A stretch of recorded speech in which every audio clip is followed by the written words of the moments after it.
Hey, what's up, y'all? This is Chris here, founder of Rooted Music. I'm so excited that you joined us in this tutorials course. And before you get started in this tutorial today, I would encourage you just to watch the teaching up front before the playdown. Print out the chord chart that you should see at the bottom right-hand corner of your screen right now. Print out that chord chart, and as we go through the chords in each section, take some notes if you need to, just to help yourself remember before then you watch the playdown, because the teaching is really where all the gold is, where the meat is, before we really get to playing this song. So really kind of allow yourself to methodically go through the teaching. Allow yourself to take some time and really soak up the teaching before watching the playdown of it. And then when you do watch the playdown of it, you'll be way more ready to receive that info than before. So have a great time with this tutorial. Hey, welcome back to another guitar tutorial from Rooted Online Music Coaching. Today we're taking a look at the song Raise a Hallelujah. Love this song. It's great. Super encouraging to lead and sing and worship with. One little note about this song is normally it's carried, the changes are carried by this little electric guitar riff at the top.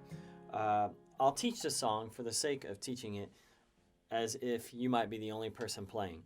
So we'll go ahead and we'll play through all that with the actual changes. But just to say, you're probably in a setting where you might have a band that's playing that. You may have less instruments. So depending upon the setting, you play less or more accordingly. And also, depending upon who else is playing and how much they're playing, your strumming hand and your strumming pattern could be busier or less busy. But again, when we play through this song in a minute, you'll see that, and we'll be playing with the studio version, by the way.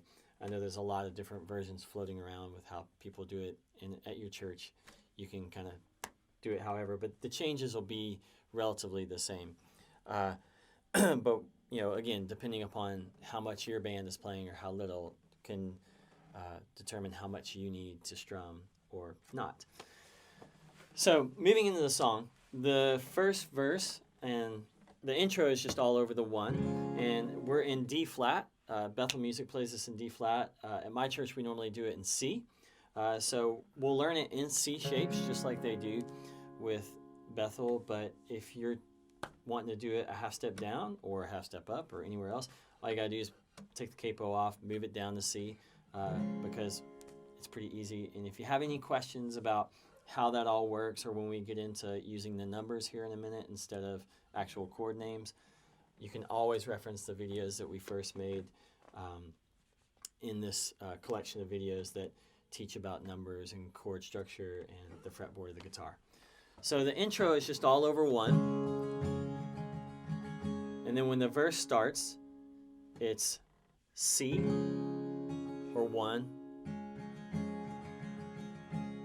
to 1 sus. And that's literally the whole verse.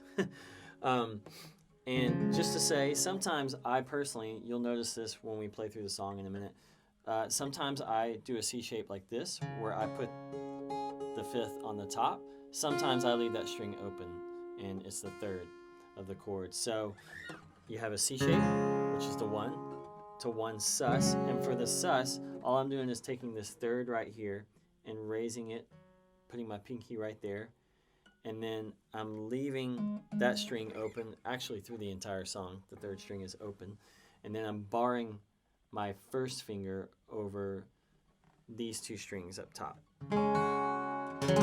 So it makes F add 9 or add 2, however you like to look at it. But really, it's also just a 1 to 1 sus or 1 to 4.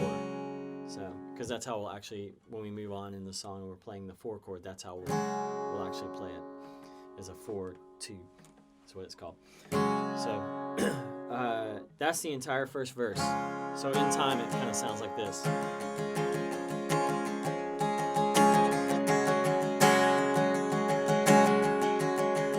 Then when it goes to the chorus, it's 4 to the 1. Then to the 6, and for the sake of ease, we keep this string open the whole time, and this finger on this fret as well the entire time. So it actually makes a 6 minor 7. And then we go to the 5, So it's a G shape, but I'm just playing a G sus the entire time. So it's a 5 sus chord. So, and the way I do that is with my ring finger here in the bass, I'm also kind of muting this 5th string. I'm playing through it, but you can hear no sound comes out. So that's G sus. And those are all the chords for the chorus. Just in time, it would sound like this. 1, or 4 chord, but sorry, beat 1. 4 chord. 1, 6, 5. So that's the verse, or excuse me, the chorus. And then when it goes to the second verse, it's actually playing through some different changes than the first verse. It's 1, 4,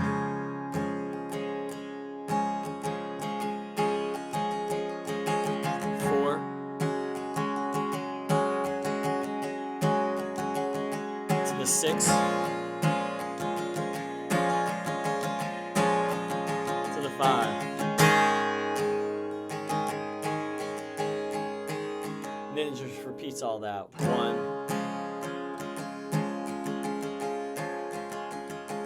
to the 4,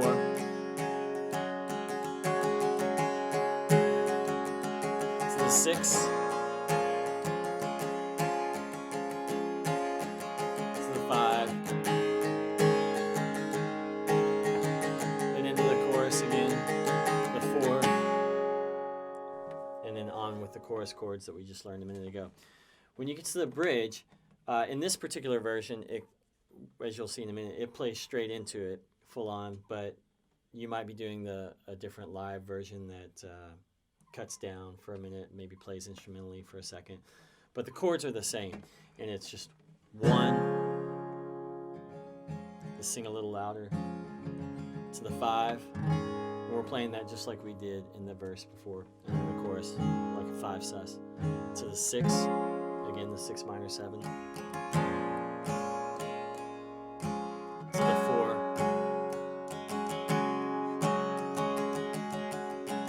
to the 1,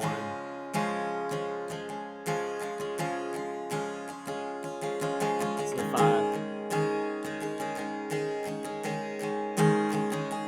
to the 6, to the 4. Last time it holds the 4 for an extra bar right before it goes back into the chorus. And it stays on the 4,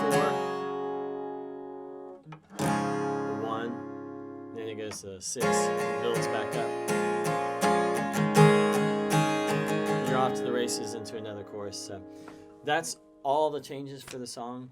Super simple, except for just the difference between the first verse and the second verse. Now we'll put it all together and play the song, and you can hear it in context.